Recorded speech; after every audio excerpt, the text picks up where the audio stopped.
பொறுமையா நின்று சொல்லு, பொறுமையா நின்று சொல்லணும். சொல்லி மலை இறக்கணும். வேற வேலையில இல்ல, வேறக்கெல்லாம் ஒண்ணும் இல்ல.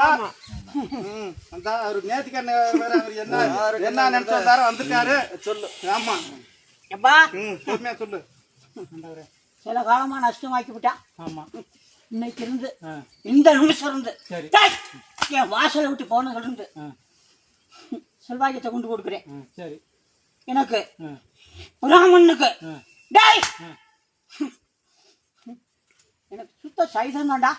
சரி 10 மக்களுக்கு என் வாசல்ல போட்டணும். சரி வருஷம் வருஷம் போடுறேன்.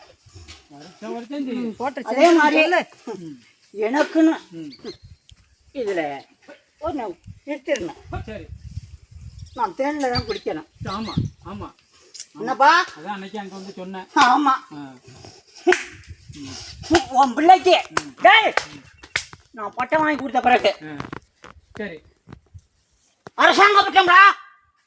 சரி சொன்ன நேத்திய சொல்லு. சரி சொன்னா தான் நம்ம அரசாங்க பட்டம் எதுக்கு வாங்கி கொடுக்குறேன்? என்ன நேர்த்தி உங்க வச்சிருக்காங்க சொல்றேன். அரசாங்க